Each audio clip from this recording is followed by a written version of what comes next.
Bismillahirrahmanirrahim. Assalamualaikum warahmatullahi wabarakatuh. Perkenalkan, saya Nizar Yafi dari kelas R1F dengan NPM 2021-21500-377. Di sini saya akan membahas atau merangkum materi yang sudah kita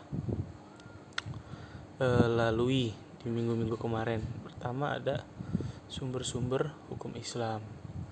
Yang pertama di sini ada yang namanya Al-Qur'an.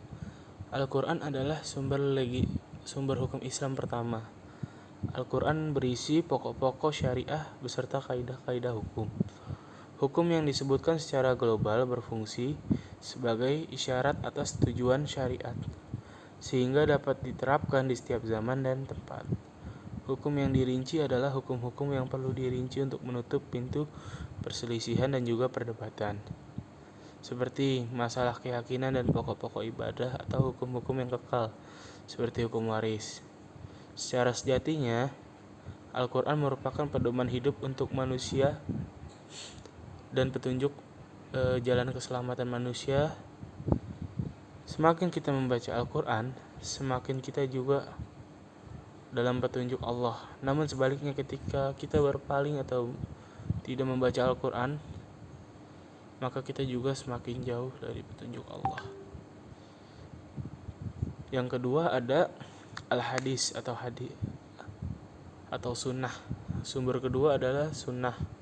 Sunnah menafsirkan banyak hukum dalam Al-Quran yang masih umum. Sunnah atau hadis bisa menjadi sumber pertama di beberapa hukum yang tidak ada di Al-Quran.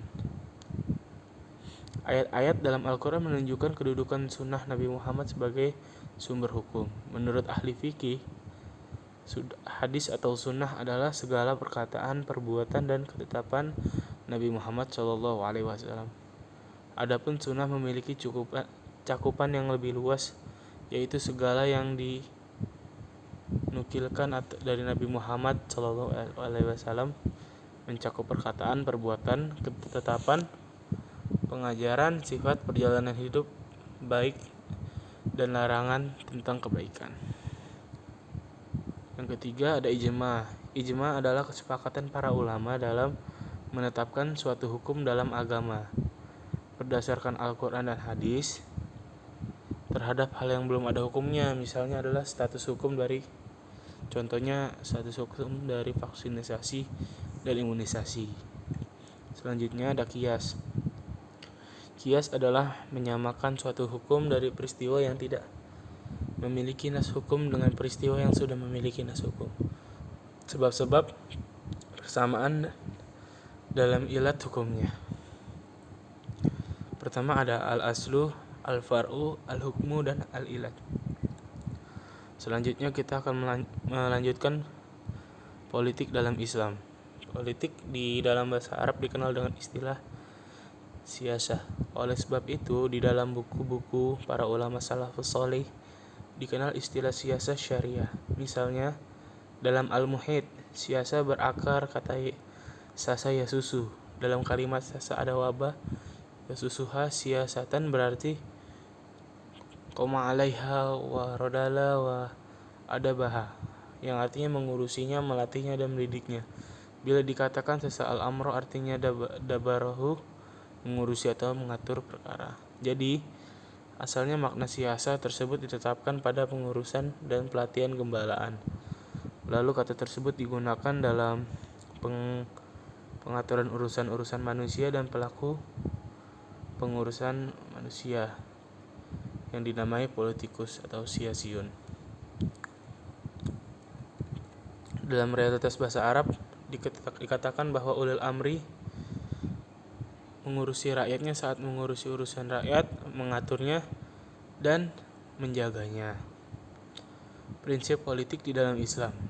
Meskipun para pakar politik dan hukum Islam yang menguraikan prinsip-prinsip negara dan syariat Islam sangat bervariasi, namun dalam kajian penulis terhadap prinsip-prinsip siyasah dan penyelenggaraan negara dalam Al-Quran dapat diformulasikan bahwa prinsip-prinsip dasar hukum politik Islam adalah prinsip kedaulatan, keadilan, musyawarah, dan ijma, prinsip persamaan, prinsip hak dan kewajiban negara dan rakyat, serta prinsip amar ma'ruf nahi munkar.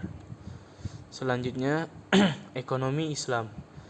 Pada hakikatnya bukanlah sebuah ilmu yang muncul sebagai sikap rasional terhadap fenomena ekonomi konvensional. Awal keberadaan ekonomi Islam sama dengan awal keberadaan Islam di muka bumi ini 1500 tahun yang lalu. Karena ekonomi Islam merupakan bagian yang tak terpisahkan dari Islam sebagai sistem hidup. Jadi dapat dikatakan bahwa ekonomi Islam merupakan aktivitas agama atau ibadah kita dalam berekonomi. Selanjutnya ada tujuan politik Islam.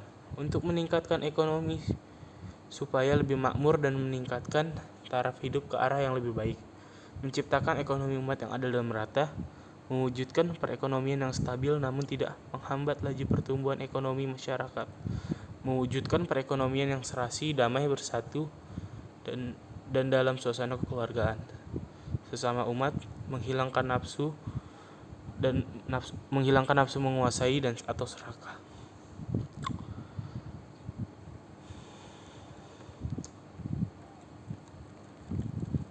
Selanjutnya ada materi terakhir yaitu toleransi antar umat.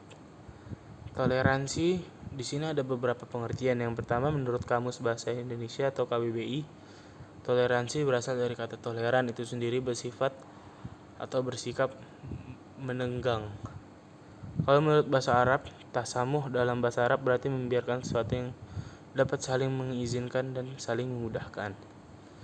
Terus menurut sosial budaya dan agama, sikap dan perbuatan yang melarang adanya diskriminasi terhadap kelompok atau golongan yang berbeda dalam suatu masyarakat. Di sini ada beberapa cara bertoleransi. Yang pertama, tidak menghalangi umat agama lain yang sedang beribadah. Yang kedua, tidak memaksakan ajaran atau kepercayaan agama kita kepada yang lainnya. Menghargai hari besar umat agama lainnya, menumbuhkan kerukunan dan perdamaian antar umat beragama. Mungkin ini saja yang dapat saya sampaikan, lebih dan kurangnya mohon maaf. Terima kasih. Wassalamualaikum warahmatullahi wabarakatuh.